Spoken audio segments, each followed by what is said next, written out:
All right, everybody, we're going to get started. Thank you all for joining this afternoon. We're very excited for this talk and this discussion. I want to first thank Marisa Brazil, who organized this largely for us, and then also our partners at Google who helped to get this organized as well. So we have Stefan Leichenauer here to talk to us about quantum technologies. And so Stefan has a background in research. So those of you joining, many of you are, of course, research faculty.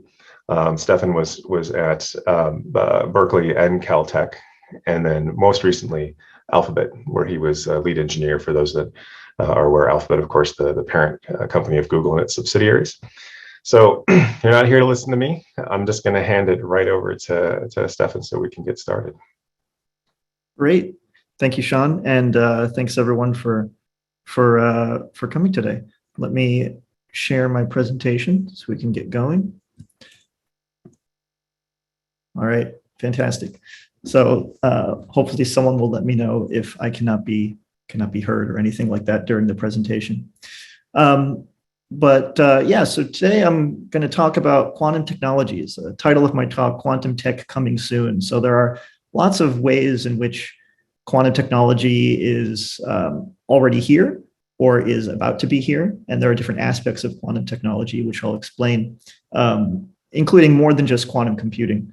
And it's the kind of technology that's going to impact, a lot of everyday life, a lot of areas of not only, technology areas, but also application areas, including medicine and navigation. Cybersecurity is a big one. And we'll touch on some of these. But it's similar in spirit to something like AI, which is itself still unfolding as a technology, but something we've learned over the last 5 or 10 years or so is that the impact and the reach is tremendous.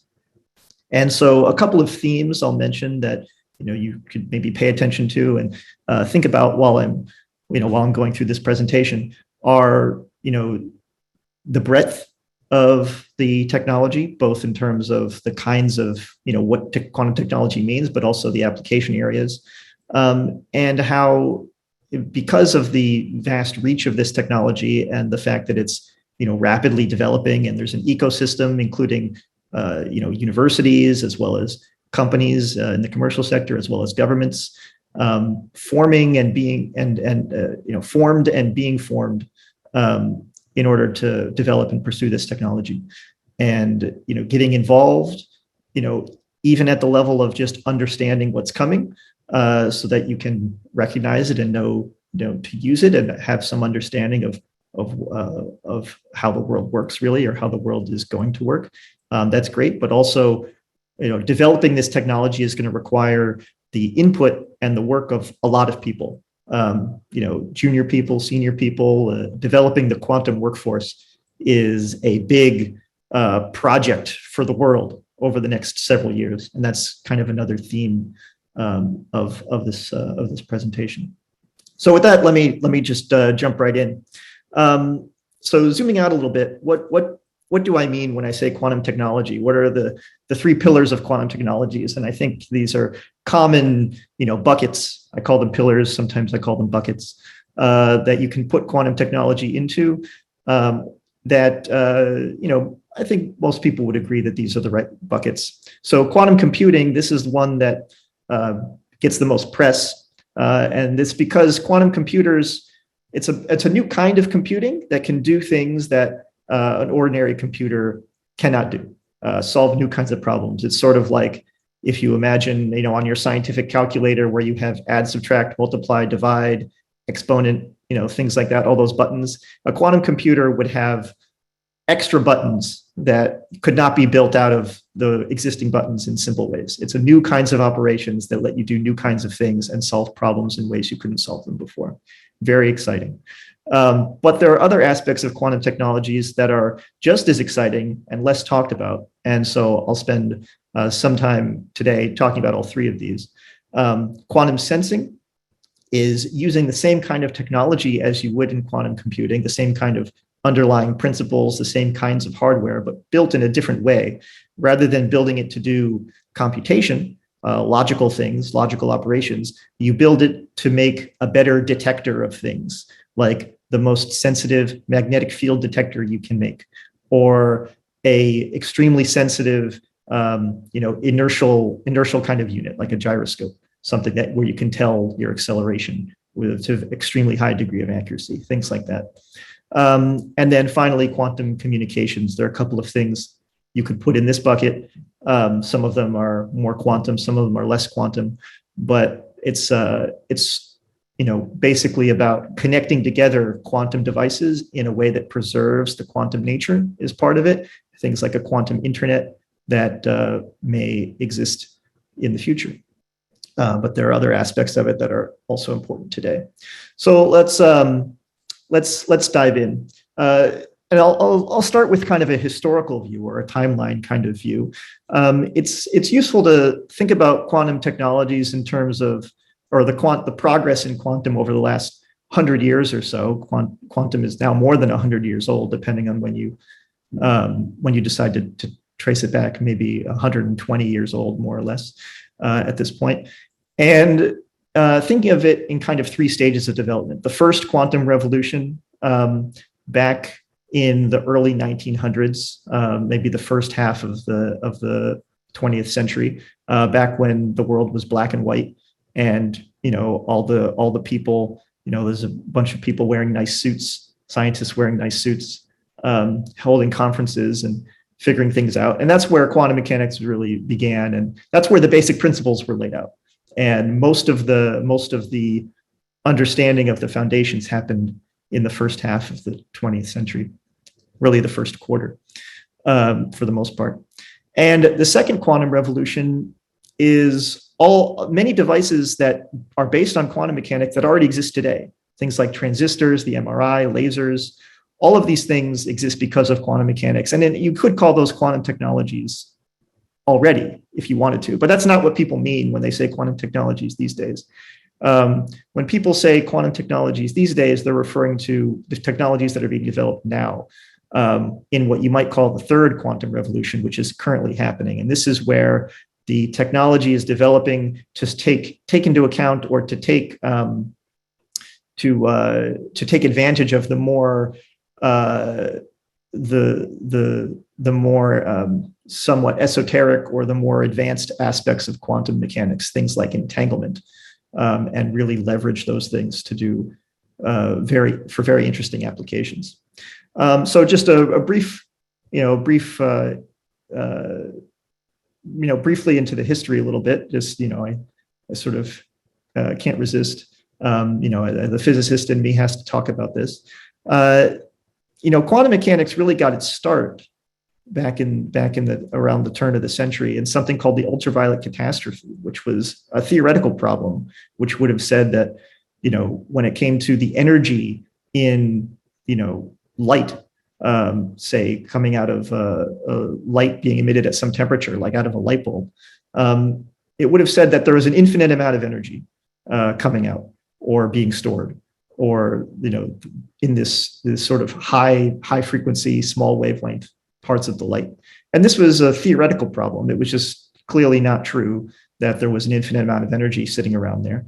And nobody, it was a big puzzle what happened. And Max Planck figured out that you could fix up the ultraviolet catastrophe by postulating a new constant of nature called Planck's constant, which had, and there were some principles that were the early principles of quantum mechanics in there, although Planck didn't really understand them in the same way that we understand them today. Einstein, famously in 1905, postulated something called the photoelectric effect, or an explanation of something called the photoelectric effect. Here's the paper. And this is what got Einstein his Nobel Prize later on. And this is where the concept of a quantum of light basically was invented, the photon. So Einstein, the root of all modern physics can basically be traced back to Einstein in one way or another. And the photoelectric effect was the real first kind of quantum thing that was understood quite well and quite quantitatively, and then in turn offered further insight into Planck's resolution of the ultraviolet catastrophe. It's kind of interesting how people back then, they were figuring things out, but they themselves didn't really understand, even though they were very smart, they didn't really understand things. So here's sort of a funny quote from Planck about Einstein, saying that Einstein may have missed the target in his speculations, as, for example, in his hypothesis of light quanta. So Planck himself, at least at this, when he said this, did not believe in the light quanta, which Einstein postulated and which provided a nice explanation for Planck's own results. But Planck, had problems with it. Of course, then there were lots of other interesting developments. Light was, of course, a big part of it. Things like emission and absorption spectra, which are big parts of chemistry. Chemistry itself, the periodic table, was understood in terms of quantum mechanics. And this all happened in the early 20th century. And this is the foundations of quantum mechanics as laid out. People have heard about things like the Bohr model of the hydrogen atom, and the idea that there are electrons and a nucleus, and what keeps, what do the electrons do when they're orbiting the nucleus? All of that understood very well in those early days and led to a lot of very important and very profound developments. So we're not going to spend any time talking about that in detail now. I just want to give some of the history. The famous double slit experiment is another one where, first done with photons, but later done with electrons, you could see things like interference patterns, which you may have heard about before. The fact that electrons or any particle sometimes behaves like a particle, sometimes exhibits wave-like behavior, things like constructive and destructive interference. And these are the foundations of quantum mechanics, and these are the kinds of things that are taken advantage of in quantum technologies in order to do things like quantum computation. So we'll come back to that a little bit later. Later in life, 30 years later, it was Einstein's turn. As Planck before him was doubting light quanta, it was time for Einstein. Later on, as the quantum mechanics developed, even Einstein himself began doubting it. This is sort of the cycle of progress in some ways. There's a famous paper in 1935 called the EPR paper, Einstein, Podolsky, and Rosen, where Einstein considered, or these three considered what is now called spooky action at a distance. And they were talking about entanglement. This is where entanglement, which was not really well appreciated in the first 30 years of the history of quantum mechanics, but it's where entanglement was really called out for being for having such strange consequences. And it's only later, and really only now, that we're taking advantage of things like entanglement to do, for the purpose of developing new technologies and to really taking advantage of the possibilities. And I'm not going to go deep into what entanglement is or why it should not be considered spooky. But even people like Einstein were confused by it. And it's because quantum mechanics, the thing about quantum mechanics is that it's new. It's different from what we're used to. There's a funny historical note here. So just before the paper came out, the New York Times published this famous article, Einstein attacks quantum theory, in 1935. And as the story goes, that it was Podolsky, the middle author here, who leaked the story to the New York Times and tried to get a lot of attention. And Einstein himself was very, very upset at this, and supposedly never spoke to Podolsky again because he was very much against the idea of leaking and having sort of scientific discourse in headlines of newspapers that did not sit well with him. And so there was another famous Einstein work in 1935, that same year, which was Einstein and Rosen without Podolsky, inventing what are now called wormholes or Einstein-Rosen bridges, which are not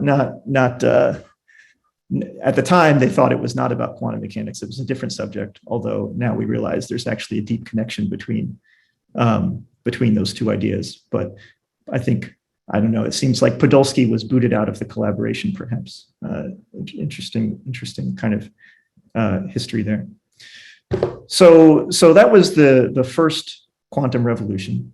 And in the second quantum revolution, this is where we get things like transistors, the MRI, the lasers, things that we're used to and used to talking about. So these are technologies that work because of quantum mechanics. You need to know quantum mechanics in order to design them at their most basic level. Their use, to use a computer that's built out of transistors, or to operate an MRI machine, or to, fire a laser pointer. You don't need to know quantum mechanics. And that's true about all technologies. You don't need to know how they work in order to use them. But it's important sometimes to appreciate what goes into these technologies. And so all of these are also based on quantum principles, but they don't take advantage of, say, complicated patterns of entanglement or things like that. I want to call out the MRI machine in particular as a very advanced kind of machine in some ways, but very primitive in other ways. So the MRI machine, it works, because of quantum mechanics, and it's a really miraculous thing that has impacted us in a lot of ways, impacted our lives. But it's also, as you can see in the picture, it's really big. It takes up a whole room. It's a special room. There is another room full of electronics next door to this room that controls the thing. And it has to, use, there's cryogenic, low temperature stuff happening inside. And a lot of, and that's, in that way, it's kind of primitive. So some of the more modern kinds of quantum sensing advances, this is something that you might classify in the quantum sensing bucket. It uses quantum mechanics to detect things. Will perhaps maybe not displace the MRI machine, but operate in similar capacities as something like an MRI machine. But some of what we hope to improve upon using more modern technologies are, say, the device footprint. Maybe the device doesn't have to take up the size of a room, but you can still get useful kind of medical diagnostics out of it. That's an example of a kind of device. And I'll give an example. I'll give a couple examples later on of some more recent quantum devices that could be useful for things like medical diagnostics that don't have to be the size of a room, don't have to be at cryogenic temperatures, things like that. So this is a little bit of a historical perspective, but things are always improving. So now, what about today as we enter sort of the third quantum revolution? So first thing to know is that there's a lot of money in quantum right now. These numbers, I think, are a little bit old, but governments around the world, as well as private industry, are investing a lot in quantum and the quantum development. And this is something that's going to likely continue. And this, comes in the form of, not only in the private sector, it seems like every day there are new, even public companies being announced, or companies going public working on quantum technologies. Maybe there's a little bit of a bubble. Who knows? We'll see what happens there. But certainly there's a lot of money going into it. And in the public sector, a lot of this money ends up in grants to universities and things like that, where a lot of the technology is sort of being developed, or at least the basic principles of the technology. And the move, or the fact that the private sector is really getting into it, tells you that there's a move from focusing solely on the basic science, which happens mostly in universities, and surely there's a lot of basic science left to do.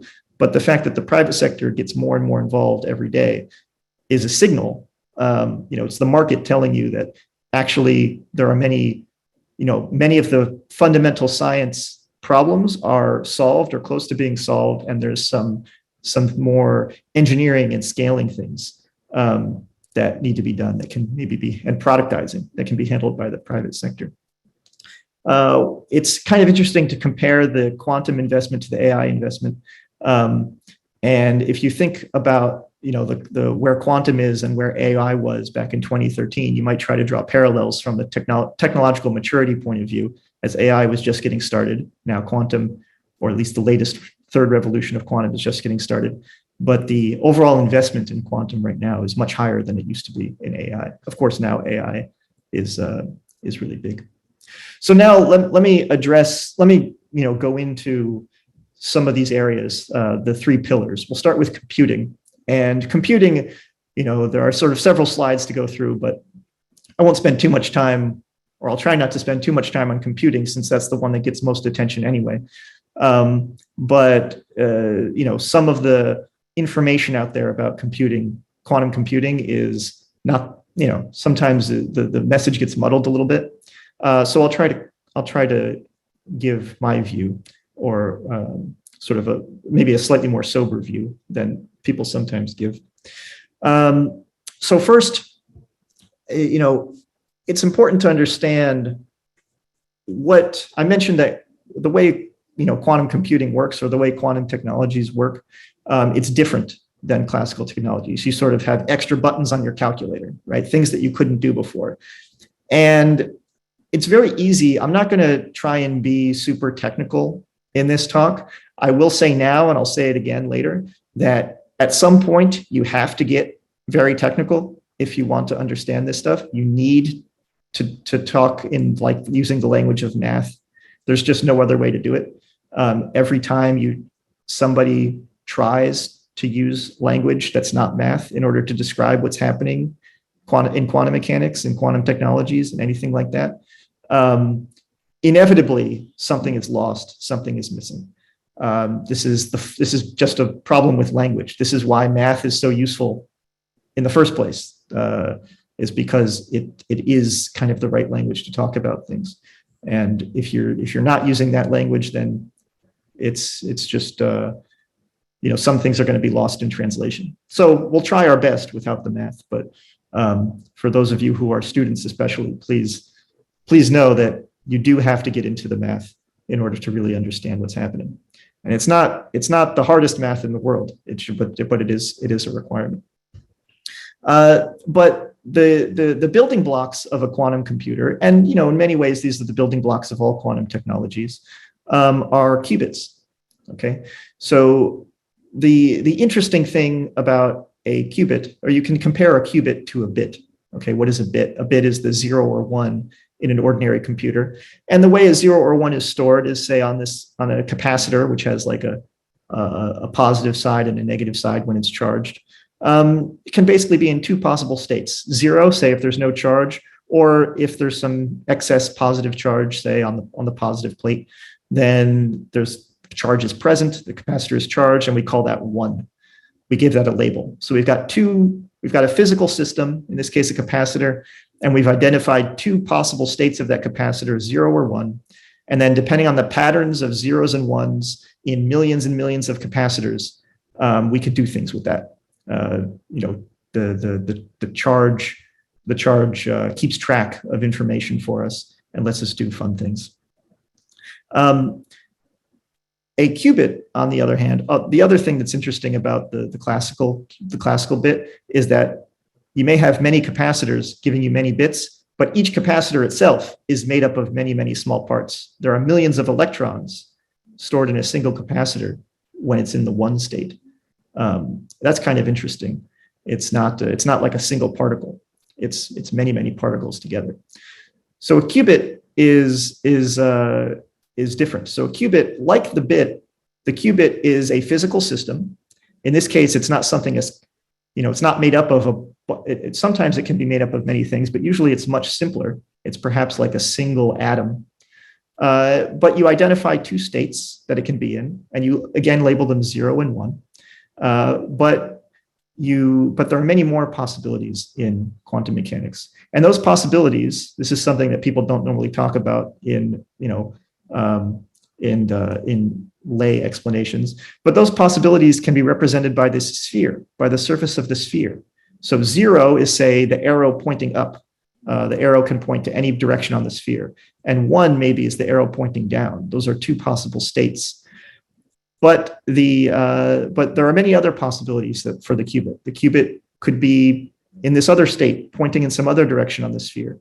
There's just a lot more going on in the qubit. It can do a lot more things than just be in 0 or 1. And sometimes these points that are on the sphere but are not at the north or south pole, not in 0 or 1, those are the superposition states. And the fact that those things exist, and they must exist according to quantum mechanics, that's one of the basic rules of quantum mechanics. The fact that those things exist means that the qubit has a lot more flexibility, a lot more interesting things you can do. And the pattern of qubits, if you had many, many qubits, that they can do things besides just be in zeros and ones, each one in 0 or 1. There can be many other possibilities for the states. And these states can interplay with each other in very interesting ways. It allows you to do operations besides just flipping between 0 and 1. And that's where the extra power comes from. The language that we use to describe how to work with these qubits, the sort of dance that the qubits undergo, is played according to what looks like this. This looks kind of like sheet music in a way. And this is the language of quantum circuits. So I'm not going to go into the details of quantum circuits, but this is a language that we use when we program a quantum computer. And we say, what does a quantum computer do? Well, let me tell you how the qubits interplay with each other, different operations that the qubits perform. And you sort of read it like music, like notes on sheet music, where each line represents a different qubit and there's interactions between the qubits. And the whole point is to make these qubits do interesting things involving these in-between states that are not just zeros and ones. So we could go deeper into the technicalities, which we're not going to do. But the point is, this kind of quantum behavior is something that classically or with an ordinary computer, you can try to calculate like you would on a piece of paper, or just use an ordinary computer to calculate what's going to happen when the qubits undergo these operations. But it becomes very quickly impossible. When you have several qubits, say 50 qubits, and you want to figure out what's going to happen to those 50 qubits as they undergo some sequence of quantum operations, already with 50 qubits, the top supercomputers in the world would have trouble calculating what's going on with 50 qubits. 60 qubits, 70 qubits, 80 qubits, 100 qubits, forget about it. And so the quantum computers are really doing something completely new. There are many algorithms that take advantage of this. We're not going to go into detail on most of these algorithms, but one important point that I want to get across before moving on is that quantum computers are not magic. There's a few things, these extra things that they can do that ordinary computers can't do. They're very special, and you have to try really hard to figure out how to take advantage of those. And here's like a small list of algorithms which, to various extents, take advantage of the quantum nature of things. But it's a lot of hard work to figure out a useful quantum algorithm, and it's a lot of work. There's still a lot of work to be done. The list is not exhaustive, but it's also not the case that a quantum computer automatically helps you with every problem. There are very few problems that a quantum computer has a real advantage over a classical computer. But the applications of those few problems are many. I'll touch on some of these as I go through, or we can sort of leave some of it to the questions. I will say, for those of you who are more interested in this kind of thing, as an example of current algorithmic development in quantum computers, there's some recent work out of MIT, for example, which kind of takes that small list of quantum algorithms and thinks of them in like a single framework that has a lot of interesting properties. So the bottom line here is that there's a lot of there's a lot of development, active development of trying to make use of these quantum operations to do useful things, developing the algorithms. It's not cut and dry, and there's a lot of theoretical work going on. one would hope, or it's not so hard to believe that when we have bigger and better quantum computers to actually play with, the speed of algorithmic development will likewise increase. And who knows what the ultimate, endpoint will be. Sort of like how the development of ordinary computer algorithms, or the development of, say, AI, had to wait until the computers were powerful enough to actually run the algorithms. So it's kind of a stay tuned situation when it comes to quantum algorithms. We'll come back to this later, but as I said before, not all algorithms are useful. Some of them have exponential speedup, some of them don't. Very few of them have been identified that have good exponential speedup, which means it's something where a quantum computer really, really can help. We'll come back to that in a little bit. Just a few points on use of a quantum computer, some more practical things. So the future of quantum computing is it's not just quantum computing. It's quantum computers interacting with ordinary computers and doing like a hybrid kind of approach. That's the way you should think about it. So here, for example, this is a graphic that I took from a Google paper that was explaining the TensorFlow and TensorFlow Quantum, and how it uses a variety of ways of processing, including CPUs, GPUs, QPUs, which are quantum processing units. At least in principle, it can use these. And you can put together, there's a whole software stack that allows quantum operations and classical operations to play together. And this is for the application of machine learning. So the software is already being written. This is one of the activities happening now. And it's kind of an open problem. What is the best software stack in order to take advantage of these emerging quantum algorithms? This is development that's happening, that's not just putting together the computer, but putting together the software packages that one needs to use the computer to write the algorithms, to discover the algorithms, to implement the algorithms. What is the best way to do it? Well, there are ideas out there, but this is an active area of active development, something that people will be improving upon over the years. What could a quantum computer be useful for? Well, one option is if you had quantum data, some problems, like I said, not all problems quantum computers are not useful for all problems. One class of problems where quantum computers will be useful is if the problem itself is quantum mechanical in nature. Now, who has such problems? Well, physicists have such problems. Physicists who are doing experiments, trying to discover new materials or do basic science on new materials. And there was some work recently on using fancy quantum processing to understand the properties of materials, and basically doing a version of machine learning where the machine learning part was, not too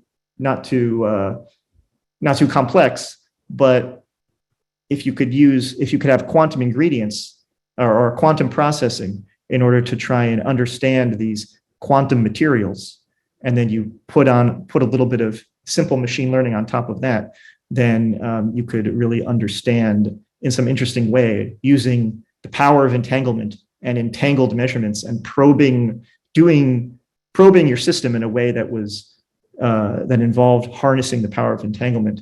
It could be useful for physics. So it's natural that this is the kind of an early application of quantum computers, but it's an important one. And then that itself could lead into further discoveries down the line. Richard Feynman used to say that back in the 80s, in the early days of quantum computing, just thinking about the idea of what quantum computing could mean, that this kind of thing is along the lines of the first, this kind of thing is along the lines of the first envisioned applications of quantum computers, namely to understand better the physical world, which is quantum mechanical itself. And of course, as I was saying before, you could string these things together with ordinary computers to make some hybrid model of computing, and that's where the future is going.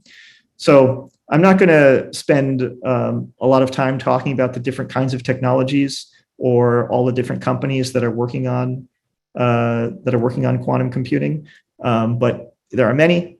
There's new ones coming out every day. Each of them has a roadmap of quantum computing that they think, oh, this is where it's going. And this is all very interesting. Sometimes people say, oh, quantum computing development, it's been 10 years away for 20 years. And some people have a fair point. Sometimes quantum computing is overhyped. But I should say that, in my view, quantum computing is more of a when rather than an if. It's true that there are some unanswered questions in how we go from the small quantum computers that exist today with less than 100 qubits to the million qubits, or millions, plural, of qubits that we might need in order to do some of the really interesting applications. But there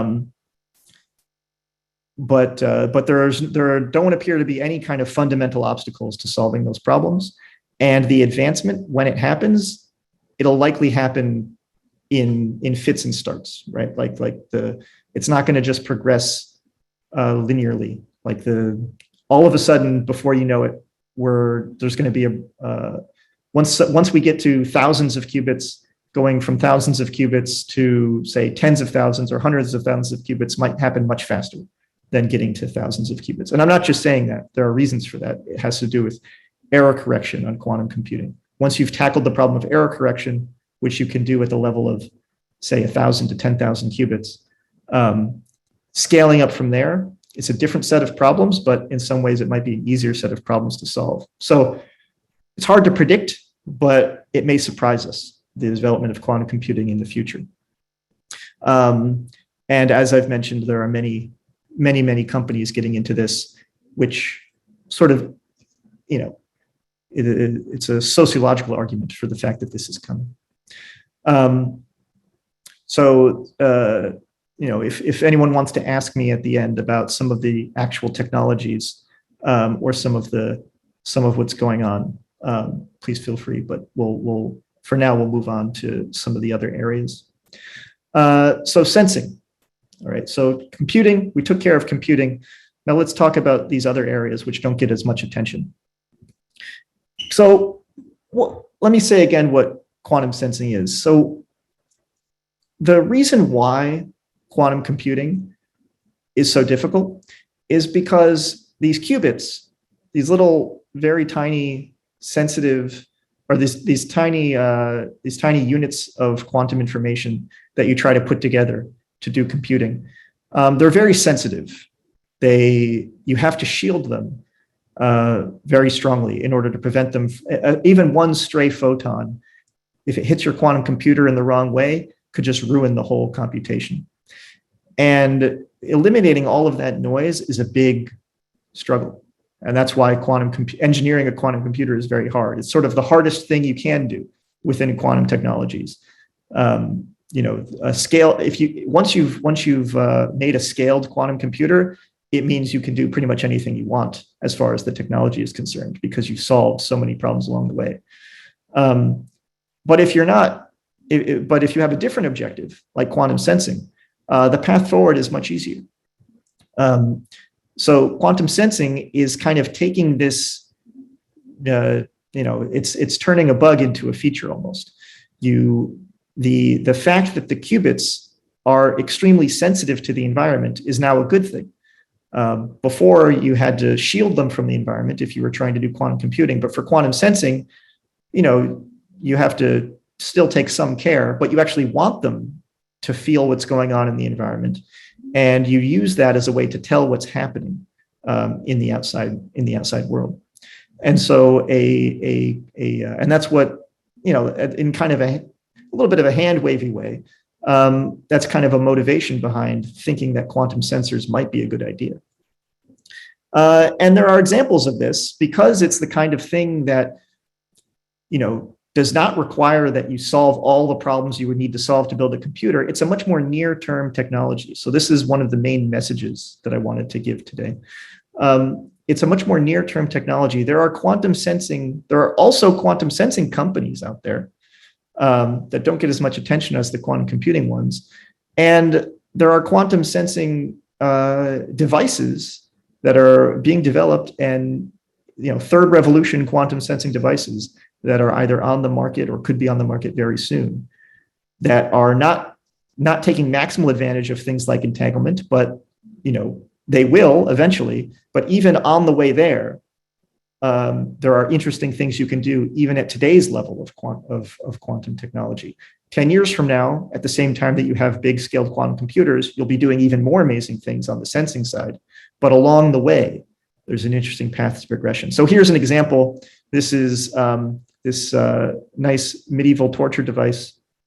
It's not a torture device. It's a brain scanner. It measures magnetic fields from the brain, magnetoencephalography, using each of those devices, each of those black sort of pen-sized devices plugged into the helmet is a quantum sensor that is a very sensitive magnetic field detector, and the whole thing, reads magnetic fields generated from your brain, from the electrical activity in your brain. And this lab that created this sensor, they have since spun out a company that created this helmet, has since spun out a company about this topic. And the actual devices themselves, the actual sensing devices themselves, at least in that prototype, came from another quantum sensing company called QSpin, which builds these kinds of quantum sensors. So they used a certain kind of quantum technology. There's another kind of quantum technology called nitrogen vacancy center in diamond. This is one that it was mentioned on a slide that I've kind of skipped past before, but it's sometimes people talk about atoms as being good qubits, and if you want, people building quantum computers often trap atoms, say in the form of ions, inside laser traps, and have to be very careful about how they're handled and things like that. Another way to have almost the same kind of structure is, rather than trapping an atom or an ion in lasers, you can sort of trap it inside of a diamond. That's one way of thinking about it. And so you have these little impurities inside of a diamond, and maybe you have millions of them, and each of them can act like a qubit. And this kind of technology is maybe more challenging to use for computing, but it's very interesting for sensing and communication, this kind of diamond-based technology. It's the kind of thing, the thing that's interesting about it is that it does not require ultra cold temperatures. It doesn't require a lot of laser traps and things like that. It's much more simple, closer to being off the shelf kind of technology. And there are companies out there also taking this kind of thing to market. So an example is QDTI. QDT is quantum diamond technology. They are creating they have already, in prototype form, a device. It's a box that has this kind of magnetic sensing technology inside of it, using these diamonds, and they use it to detect things in blood, in whole blood. And so this is a promising future tool for different kinds of medical diagnostics. This is an example of an emerging quantum technology, a quantum sensing technology that is essentially here today, or at the level of, it's very, very close to market, at least as compared to something like quantum computing. So this is worth appreciating. Once in a while, you read about quantum radar, which is, maybe it's less clear if quantum radar is quantum radar might not be as close to market as some of these others, but this is another one that comes up every once in a while. This is making use of entangled light in order to detect objects that are far away, in a similar way as ordinary radar, bounces light off of objects, or different wavelengths of light off of objects, in order to tell that they're there. Adding entanglement to that picture makes quantum radar. This is another thing that's in development. Something I alluded to before, there are different versions of what you might call a quantum compass, used for navigation or positioning, things that can detect different kinds of acceleration, or a similar kind of technology can be used to detect the strength of the gravitational field. There's those of you who are have taken physics classes know that there's a relation between gravity and acceleration. And so you can use these kinds of things in order to build very sensitive inertial sensing devices or very sensitive gravitometers for, say, underground what's happening under the ground. Well, let me try and figure it out by doing a very sensitive survey of the gravitational field to find, say, mineral deposits or natural gas or something.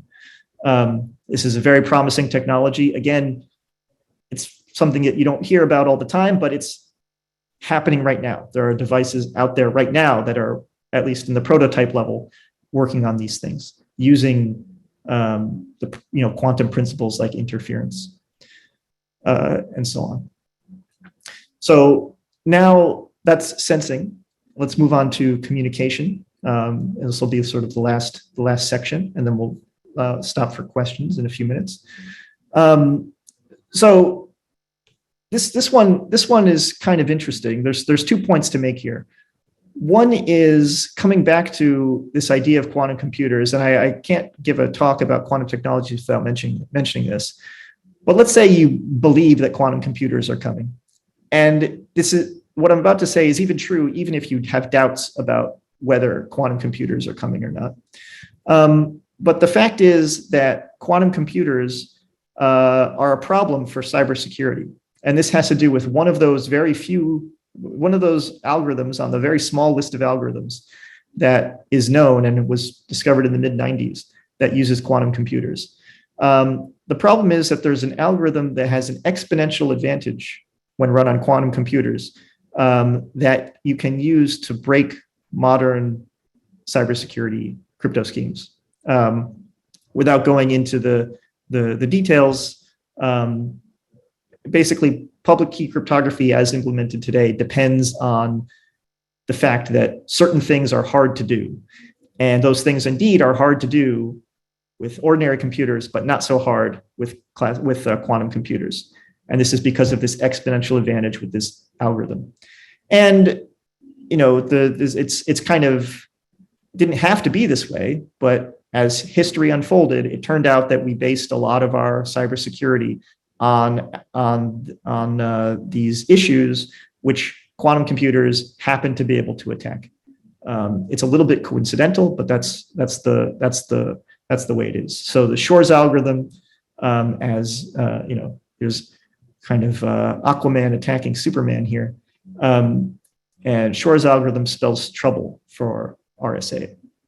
And even if you think that this might be a long ways off, that we're a long way from having such a quantum computer that can actually implement this algorithm, which is true, at the level of risk assessment, it's still something you need to take into account.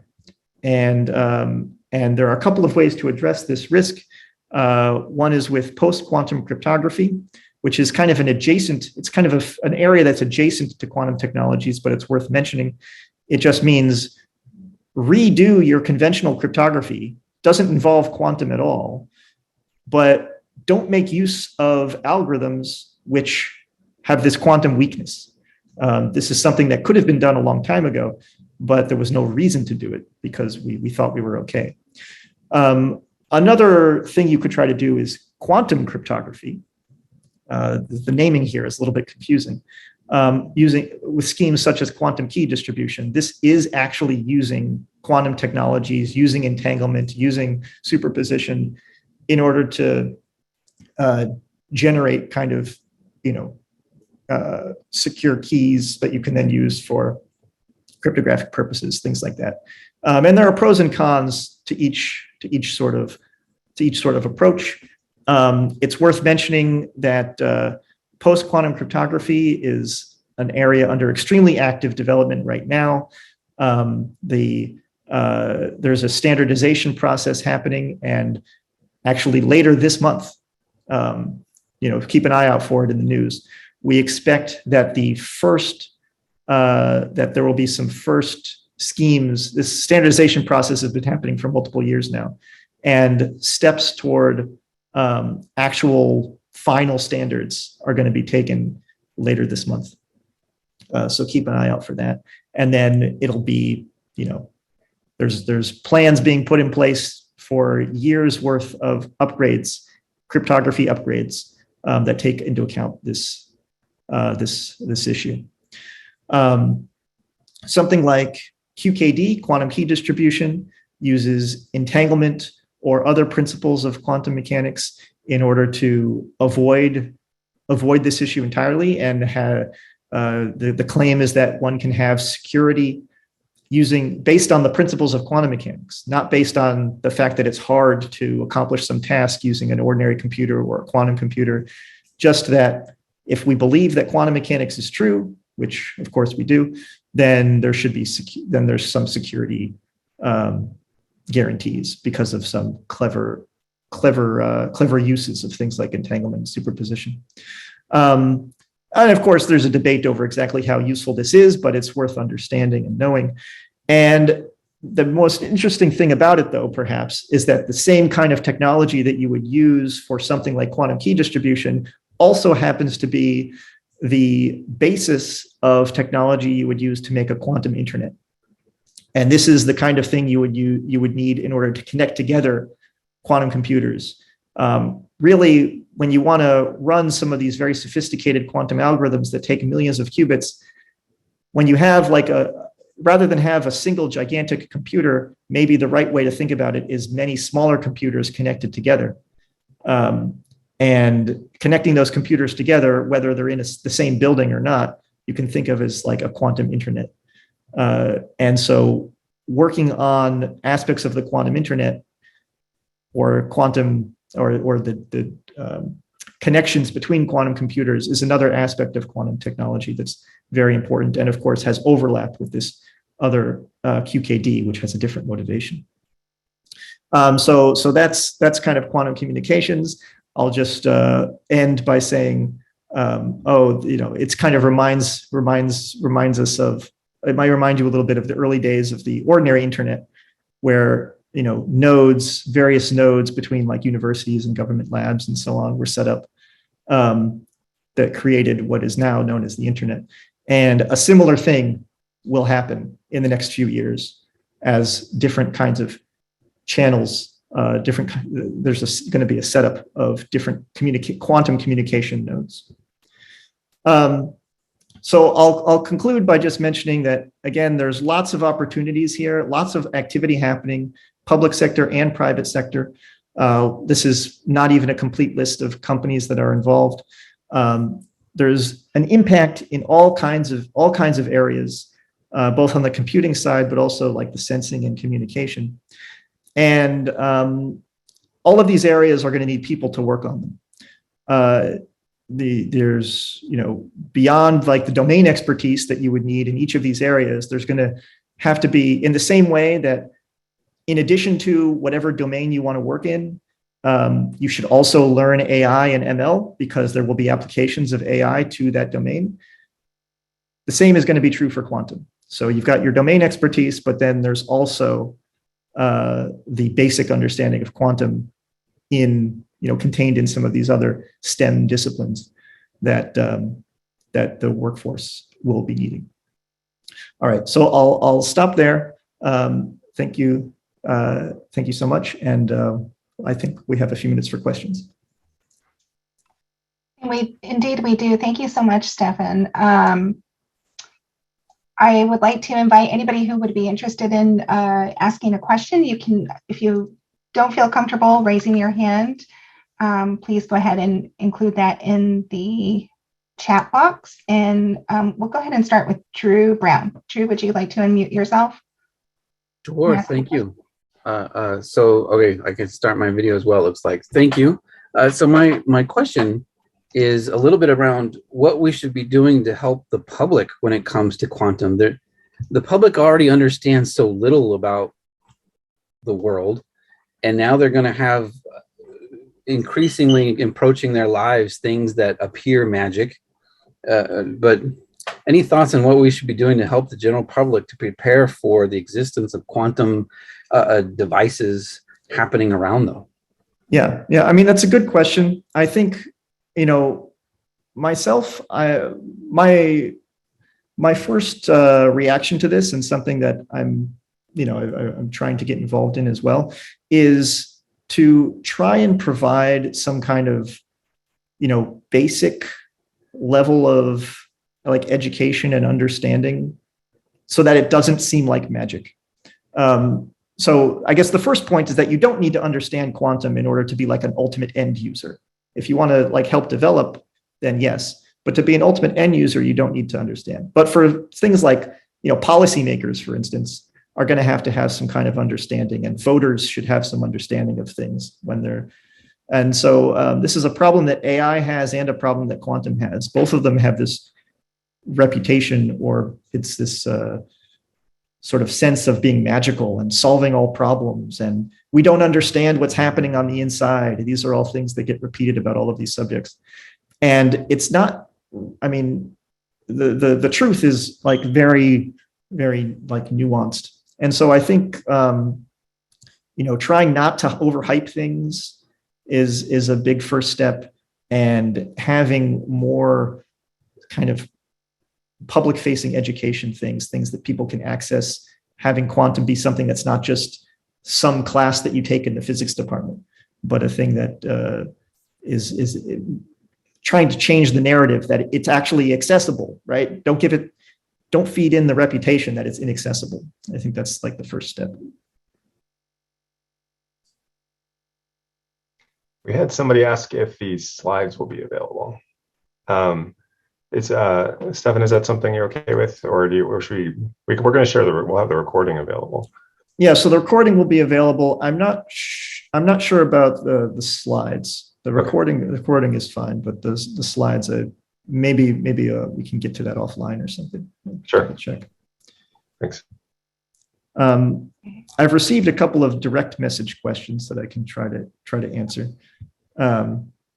So someone is asking about what is about attractive candidates for different like qubit modalities like trapped ion or those NV centers in diamond. Which of them are better for things like quantum communication? I think in a lot of ways the jury is out on which kind of quantum technology, which kind of like hardware is best for which application. People have different horses, and depending on who you ask, you'll get a bunch of different answers. I think really what we'll probably find out as a community is, as these things develop, we'll just find that there are different technologies are useful for different parts of the stack. Which ones are most useful for which, I'm not sure, but there are certain kinds of advantages or disadvantages. So like an example possibility is that like something like trapped ions, the thing that's cool about trapped ions is that they're extremely robust, like they last a long time before decohering, before becoming useless, before losing their quantum properties. And so they might be attractive for something like a quantum memory, where you want to store information for a while. It's kind of the flip side of being able to having this long lifetime is that manipulating the information stored in a trapped ion system, it's slow compared to other situations. It's kind of the fact that these are almost two sides of the same coin. You sort of get one with the other, and so it might be. This is certainly not a consensus by any means, but you could maybe find out that something like a trapped ion is useful for like storage of quantum information. But then when you want to do some rapid computations with it, maybe you kind of move it to some other modality and then compute with it for a while. There'll probably be a hybrid approach for any given application, ultimately. Stefan, I realize it's 4:01. Are you comfortable staying on for a couple? I can stay for a few more minutes. Yeah. Okay, and great. Answer some more questions. It looks like we have Doug Genuine who has his hand up. Do you want to unmute yourself, Doug, and go ahead and ask your question? Sure thing. Thank you, Stefan. Fantastic talk. I lead the research computing group here at ASU. We support high performance computing, supercomputing, and our message is always solve bigger problems faster, always about size and speed, and wanting to save researchers time And I wonder, as quantum computing resources become more the norm as a campus resource, what our messaging to researchers, to faculty, and how that might need to change. It doesn't sound like quantum is exactly about speed. You gave a good example of scale and size with the qubits to bits example. But I wonder what the messaging is. If it's not speed, what might we say? Yeah, it's a good question. So let me first emphasize that quantum computing is not about speed. Let me just emphasize that point that you'd already said. A quantum computer, in principle, can do anything that an ordinary computer can do. It can do all the same stuff, but that would be a very poor use of the quantum resource, because a quantum computer will be extremely slow and cumbersome when it comes to doing things that it's not, that it does not have special advantage. And, there's no special, there's a very straightforward reason for that. It's because, a quantum computer is a very complicated device, and every, basic operation on a quantum computer takes a long time and is a lot more going into it than a basic operation on a classical computer, which is just like, shuttling charge around on wires, at some base level. And so for ordinary, and this is why the hybrid model of computation is what's important. You do as much as you can with the ordinary computer, could be a laptop, could be a supercomputer, could be cloud-based. And then you kind of think of the quantum computer as as like a special machine that you pass like a subroutine over to, when there's a particular part of the algorithm that happens to be amenable to quantum computation, then you just give that piece to the quantum computer. And so the use of quantum computer is really about identifying those subroutines that can run really well on a quantum computer. And, there's a very small list of things that we know of right now, things like Shor's algorithm and so on. Or if you're studying like a physical system, like if you're like a popular use of supercomputers is to do things like big chemistry simulations, for example, which are ultimately quantum mechanical. And so there's a good chance that those kinds of things would be well handled by a quantum computer, because quantum mechanics is intrinsic to the problem. And so the first step toward using a quantum computer efficiently is to identify those parts of the problem or algorithm that are useful for quantum computers, and then develop a scheme where you can kind of shuttle that part off to the quantum computer, and then use your supercomputer for the rest of it, or your cloud-based computer. The other thing that's worth saying at this moment is that certainly today, but probably also in the future, you should not have your own quantum computer. Nobody should own like a quantum computer and have to maintain it and have the expertise to use it. And things like that. The quantum computers make a lot of sense as cloud-based devices that you sort of access when you need them.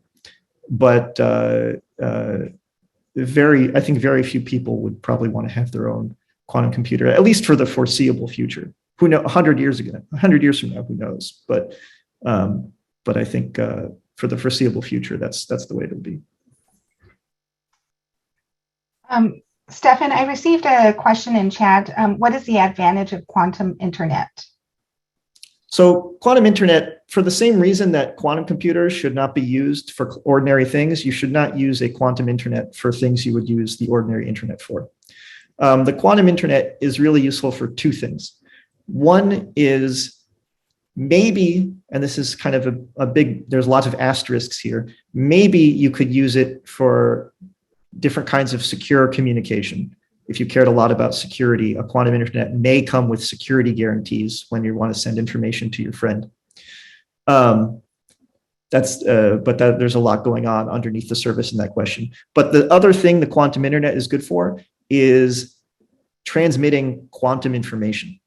So if you have a quantum computer that is doing some kind of I just said that quantum computers maybe the best quantum computers are located centrally in some, not everybody has one, right? They're located elsewhere. They're located in, quantum data centers, so to speak.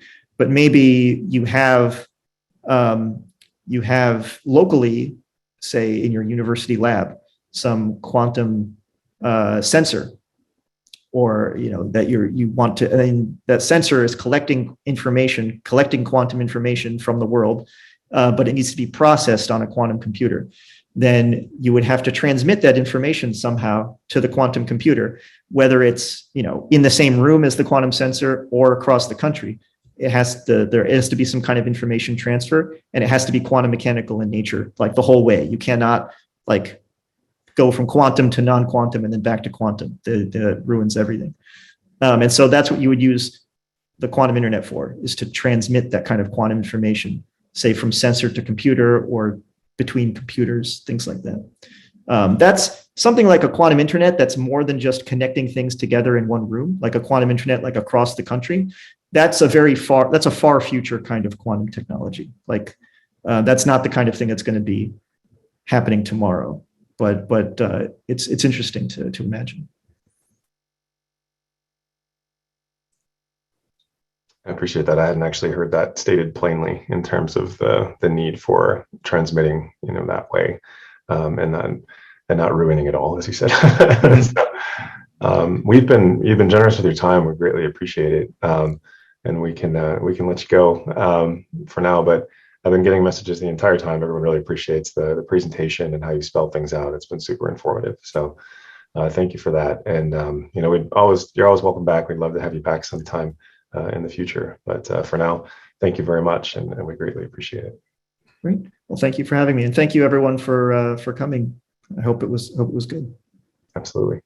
Take care. Thanks, Stefan. Appreciate it. Thanks, everyone.